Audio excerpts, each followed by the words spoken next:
ისინი ამერიკის ლიდერის, ანუ ჩემი მოცილებას აპირებენ. აშშ-ის პრეზიდენტმა დონალდ ტრამპმა ამის შემდეგ განაცხადა და დაამატა. ყველა სიაში ვარ. დილით ვნახე, ყველა მათგანის სიაში ვარ და ვარ და ჯერჯერობით მგონი ცოტა გამიმართლა. მაგრამ შეიძლება ეს დიდხანს არ გაგრძელდეს. რა გახდა ამ განცხადების მიზეზი? ირანმა სცადა ტრამპის კვლევობა.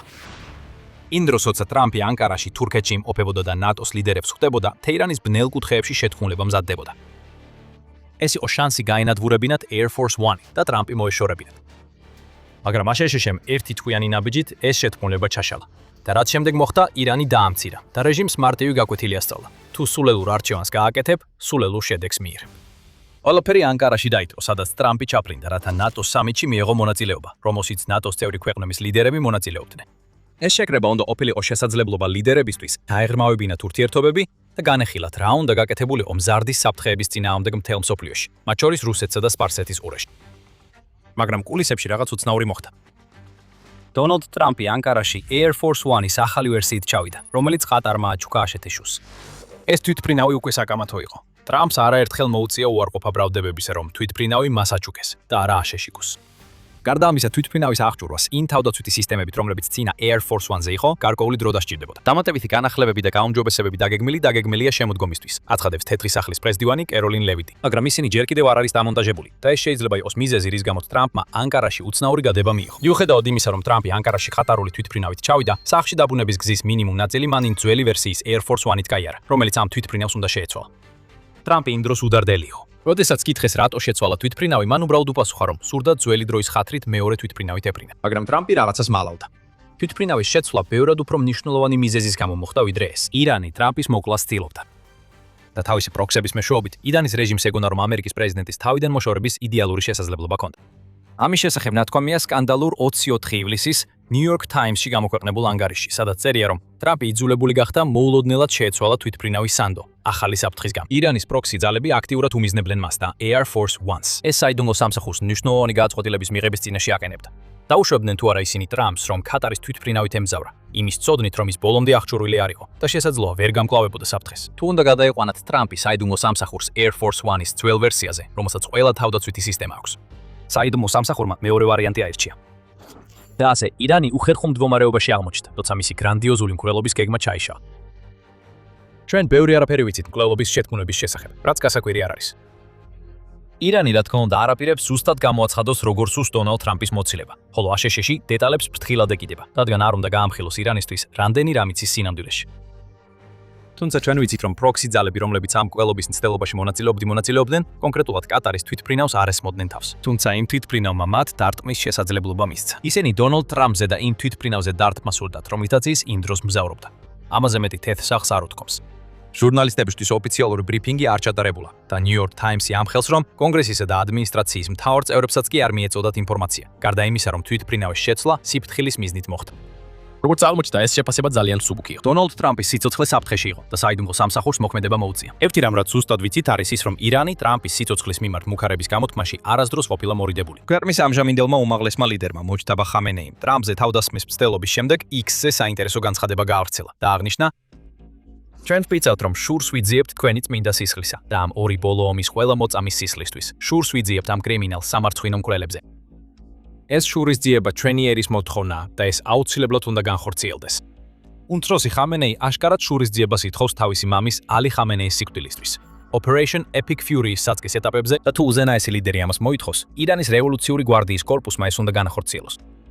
თვითონ ტრამპი დიდი ხანი ამტკიცებს, რომ ირანის რეჟიმის საფი ირანის რეჟიმის სამიზნეთა სიაშია, როგორც ვიდეოს დასაწყისში ნახეთ ციტატი და ირანს მსგავსი რამ უკვე უცდია ადრე. უკვე 2024 წელს ტრამპის სიცოცხლის წინააღმდეგ ირანთან დაკავშირებული ორი შეთქმულება გამოავლინეს. ჟურნალი Time-ი უწყება. პირველი, რომელიც 2024 წლის ივლისში გახდა ცნობილი, ეხებოდა პაკისტანელ მამაკაცს სახელად ასიფ მერჩანტი, რომელიც დააკავეს რამდენიმე ამერიკელი პოლიტიკოსის მკვლელობის შეთქმულებაში, მათ შორის დონალდ ტრამპის. მოგვიანებით იმავე წელს ფარჰად შაკერი, რომელიც ავღანეთის მოქალაქეა, დააკავეს მას შემდეგ, რაც გავრცელებული ინფორმაციით, ირანის მთავრობამ დაავალა დონალდ ტრამპის მკვლელობის გეგმის შედგენა. ახლაც კი მუქარები კვლავ გრძელდება და ისინი მხოლოდ ტრამპს არ ეხება. 28 ივლისს ინდეპენდენტმა გაავრცელა ინფორმაცია, რომ ირანმა გამოაქვეყნა შემაშფოთებელი ვიდეო სათაურით სად მოკლან მელანია, რომელიც აჩვენებს პირველ ლედის ავტოკოლონას, რომელიც ნიუ-იორკში გადაადგილდება და პირდაპირ მოუწოდებს თავისუფლების მებრძოლებს, რომ დაესხნენ მას. მუქარებს ვერც კი დონალდ ტრამპის ვაჟი ბარონიც კი ვერ გადაურჩა. ვიდეოს ბოლოს ნათქვამია: ბარონ ტრამპ, დაგველოდე. ასე რომ თუ გაინტერესებ, რამდენად სერიოზული იყო ანკარაში ტრამპის მიმართ ასებული საფრთხე, პასუხი მხოლოდ ერთი შეიძლება იყოს: სერიოზული. ირანის რეჟიმი ძალიან აშკარად აჩვენებს, რომ ტრამპის და მისი ოჯახის წევრების მოკლა მათთვის ერთ-ერთ მთავარ მიზანს წარმოადგენს. რაც შეეხება იმას, თუ როგორ შეიძლებოდა ირანს ამის გაკეთება, პროქსების ხსენება ძალიან ბევრს ამბობს. ირანს არ სურს ტრამპის პირდაპირ გზით მოცილება. მათ იციან, რომ მოქმედი აშშ-ის პრეზიდენტის მოკლა და ამისთვის პირდაპირი პასუხისგებლობის აღება მათთვის უდიდეს საფრთხეს გამოიწვევს და შესაძლოა მეხუთე მუხლის ამოქმედებამდეც კი მივიდეს საქმე, რაც ომში სპარსეთის ორის რეგიონში კიდევ ათეულობით სხვა ქვეყანას ჩართავს. ამიტომ ირანი სურს გამოიყენოს პროქსები. ირანის გარეთ ყოფი მებრძოლთა ჯგუფები, თუმცა დაფინანსებული და აღჭურვილია რეჟიმის მიერ, რომელსაც შეუძლია განახორციელოს თავდასხმები და ამავე დროს ირანის რეჟიმს მისცეს შესაძლო უარყოფის საშუალება. ყველაზე სავარაუდო თავდასხმის გზა იქნება ირანის რევოლუციური გვარდიის კუდსის ძალების მეშვეობით, რომელსაც საგარეო ურთიერთობათა საბჭო აღწევს როგორც ექსპედიციურ დანაყოფს, რომელიც თანამშრომლობს ირანის სხვადასხვა რეგიონულ მებრძოლ ჯგუფებთან. ეს კუდსის ძალა, რომელიც ჰამასთან, ჰუთებთან და ჰეზბოლასთან კოორდინაციას ამყარებს. იარაღს აწვდიან ამ ჯგუფებს და უმაღლესი ლიდერისგან ინსტრუქციებს გადასცემენ, რაც ირანს სურს რომ ამ ჯგუფებმა გააკეთო. კუდსის ძალა პატარა ჯგუფი არ არის. სპეციალიზირდება ჯაშუშურ საქმიანობასა და შეთქმულებებში, ჯგუფს დაახლოებით 15,000 წევრი ჰყავს. და მას აქვს ხანძლივი ისტორია ირანის რეჟიმის სახელით გველობების ორგანიზებისა. როდესაც ირანში 2025 წლის ბოლოსა და 26 წლის დასაწყისში პროტესტები დაიწყო, Iran International-ის ცნობით, სწორედ კუდსის ძალა იყო ის, რომელიც რამდენიმე მნიშვნელოვანი პროტესტის მონაწილის მკვლელობებს კურირებდა და თარეულობა შეეტანა მათ რიგებში. კუდსის ძალამ ასევე უხელმძღვანელა 2011 წლის შეთქმულებას, რომლის მიზანიც იყო საუდის არაბეთის ელჩის ადელ ალ-ჯაბაიერის მოკლა აშშ-ში და ამისთვის მექსიკური ნარკოკარტელის გამოყენებას გეგმავდნენ. ყოველთვის, როცა ირანს არეულობის შექმნა სურს, კუდსის ძალის კვალი ხშირად იკვეთება. და 10 წლეულების გამოცდილების ფონზე, როგორც ჩანს, ეს ძალა ცდილობდა თურქეთში ან მეზობელ ქვეყანაში მებრძოლები გაეაქტიურებინა, რათა პრეზიდენტის თვითფრინავზე თავდასხმა ორგანიზებულიყო. იმის წოდნით, თუ რამდენად მასშტაბურია საფრთხე, საიდუმლო სამსახურმა მიიღო გადაწყვეტილება თვითფრინავის შეცვლაზე და აირადო. ქატარის თვითფრინავს, რომელსაც ახლა პრეზიდენტის თვითფრინავად იყენებენ, არ აქვს ბევრი ის თავდაცვითი საწინააღმდეგო სისტემა, რაც წინა ვერსიაზე იყო დამონტაჟებული. New York Times-მა ის გამოავლინა 9 ივლისის სტატიაში, სადაც ნათქვამია, რომ რამდენიმე ოფიციალურმა პირმა მედიას აცნობა, რომ ქატარის თვითფრინავს არ აქვს იგივე ანტისარაკეტო შესაძლებლობები, როგორიც ძველ Air Force One-ს. 2025 წელს ჩნდებოდა კითხვები ქატარის თვითფრინავზე მიმდინარე სამუშაოებთან დაკავშირებით და იმასთან დაკავშირებით იქნებოდა თუ არა ეს სამუშაოები საკმარისი საჭირო უსაფრთხოების უზრუნველსაყოფად. პეტრის სახლის კომუნიკაციების დირექტორს სტივენ ჩონგს კითხეს ამ ზომებზე მას შემდეგ, რაც ტრამპმა თვითფრინავი შეცვალა. მან უპასუხა: ახალი Air Force One-ი თანამედროვე თვითფრინავია, რომელიც აღჭურვილია მაღალი დონის უსაფრთხოების პროტოკოლებით, რაც უზრუნველყოფს პრეზიდენტისა და მისი პერსონალის უსაფრთხოებას. როგორც პრეზიდენტმა ბოლო დროს განაცხადა, ამერიკის ბევრ მტერს აქვს. სამიზნედ ხავთ ამოღამოღებული და ჩვენ ვიყენებთ ყველა საშუალებას, რაც ჩვენს ხელთ გვაქვს ამ საფრთხეებთან გასამკლავებლად. ეს განცხადება ბევრს არაფერს ამხელს, მაგრამ არსებული უსაფრთხოების პროტოკოლები აშკარად არ არის იმ დონეზე, რომ პრეზიდენტის სიცოცხლე სათანადოდ დაიცვას. შეადარეთ ეს Air Force One-ის ძველ ვერსიას. ჩვენ ზუსტად ვიცით, რომ ამ ძველ თვითფრინავს აქვს სხვადასხვა საწინააღმდეგო სისტემა, რომელიც განკუთვნილია იმ ტიპის საჰაერო თავდასხმის მოსაგერიებლად, რასაც ირანი და მისი პროქსი ძალები სავარაუდოდ გეგმავდნენ. ამ საწინააღმდეგო სისტემებიდან ბევრი გასაიდუმლოებულია აშკარა მიზეზების გამო. თუმცა ჩვენ ვიცით, რომ Air Force One-ის ძველი ვერსია აღჭურვილია ელექტრონული ბრძოლის სისტემებით რაკეტების გადამისამართებისთვის, საზენიტო რაკეტების საწინააღმდეგო ტექნოლოგიით და მას შეუძლია გაუმკლავდეს ელექტრომაგნიტური იმპულსის გამოწვევასაც კი, როცა ჰაერში იმყოფება. Simple Flying ამატებს, რომ თვითფრინავს აქვს ინფრაწიფელი საწინააღმდეგო სისტემები რაკეტების გადამისამართებისთვის. მათ შორის რამდენიმე NALQ-204 Matador-ის ჯემერი. ამას დაუმატეთ შესაძლებლობა, რომ სამზარეულოში 2000-მდე ულუფა ინახებოდეს და ასევე ჰაერში საწვავით შევსების შესაძლებლობა და მიიღებთ თვითფრინავს, რომელიც შექმნილია ხანგრძლივი ფრენებისთვის და საკუთარი თავის საფრთხეებისგან დასაცავად. სერიოზულ შემთხვევებში აშშ-ში ასევე აგზავნის გამანადგურებელ თვითფრინავებს, რომლებსაც Air Force One-ის გვერდით მიღავთ. თუმცა როგორც ჩანს, ნაკლებად სავარაუდოა, რომ ისინი ანკარაში იყვნენ გაგზავნილი. ამ ყველაფრის გათვალისწინებით აშკარაა, რატომაც აირჩია საიდუმლო სამსახურმა, რომ ტრამპს თვითფრინავები შეეცვალა. მაგრამ უფრო შოკის მომგვრელია ის, რაც შემდეგ მოხდა. ამ კვლელობის მცდელობის დრო გადამწყვეტია და მალე გაიგებთ რატომ. პირველ რიგში შეგახსენებთ, რომ თქვენ უყურებთ სამხედრო შოუს. ჩვენ გაძლევთ სრულ სურათს, არა მხოლოდ სათაურებს. ასე რომ გამოიწერეთ არხი და ჩართეთ შეტყობინებები, თუ გსურთ მოვლენებს წინ უსწროთ. დაუბრუნდეთ ანკარის სამიტს. ეს შეხვედრა გაიმართა 7 ივლისს. გახსოვთ კიდევ რა მოხდა ამ თარიღებში. აშშ-ში დაიწყო ახალი საჰაერო დარტყმების სერია ირანში. თუმცა დონალდ ტრამპი ამტკიცებდა, რომ ეს დარტყმები ირანის მიერ ჰორმუზის სრუტეში სავაჭრო გემების დაბომბვის პასუხად დაიწყო. დროის ხაზები თითქმის სულ ადენთრო ერთმანეთს.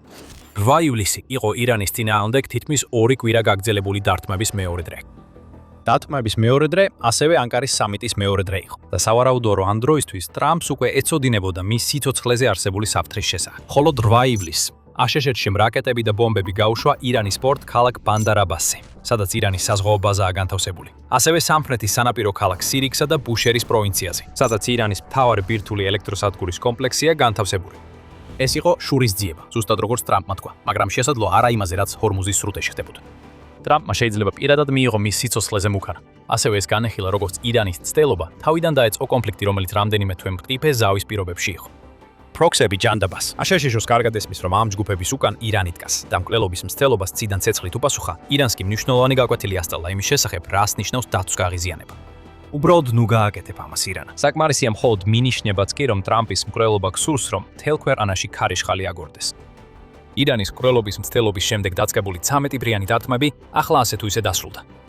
26 ივლისი იყო მესამე დღე დროებითი ზავისა, რომელიც ამჟამად მოქმედებს, რათა აშშ-სა და ირანს მოლაპარაკებების განახლების საშუალება მიეცეს. ეს არ ნიშნავს, რომ აშშ მზად არის აპატიოს და დაივიწყოს. როგორც ელჩმა მაიკ უოლცმა განაცხადა 26 ივლისს. დაუკვირდებით მომდევნო დღეებში, მაგრამ არ შეგეშალოთ. დამატებითი სამხედრო რესურსები უკვე გადაადგილდება რეგიონში. რეჟიმმა უნდა დაიჯეროს პრეზიდენტის სიტყვები, როცა ამბობს, რომ ისინი მზად არიან მოქმედებისთვის და ყველა ვარიანტი განხილება. სხვა სიტყვებით რო თქვათ, ირანის მკვლელობის მცდელობის საფასხოდ განხორციელებული 13-დღიანი უწყვეტი დარტყმები მხოლოდ გაფრთხილებას წარმოადგენდა. გამართლებელი გასროლა. თუ რეჟიმი ისევ გადაუხვევს წესებს, ან კიდევ ერთხელ შეეცდება რამე ზიანი მიაყენოს ტრამპს, შემდეგი დარტყმები კიდევ უფრო გამანადგურებელი იქნება.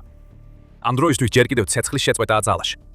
ირანის ჯანდაცვის სამინისტროს წარმომადგენელმა, ჰოსეინ ხამენეიპურმა, ცეცხლის შეწყვეტის პირველ დღესაც კი არნიშნა სოციალური მედიის პოსტით, სადაც მან თქვა, როგორც ჩანს, ჩვენს თვითფას ირანს გუშინ მშვიდობიანი ღამე ჰქონდა და მისი სხეულის არც ერთი ნაწილი არ დაზიანებულა ან დარტყმულა. ირანის სხეული უვნებელია, ირანის თავი ჯანმრთელია. თუნდაც დონალდ ტრამპი, როგორც ჩანს, მტკიცედ არის განწყობილი, რომ მოლაპარაკებები კვლავ სწორ გზაზე დააბრუნოს, მიუხედავად იმისა, რაც მას თითქმის შეემთხვა. ტრამპს სურს წინ წაიწიოს და შეთანხმება ბოლომდე მიიყვანოს.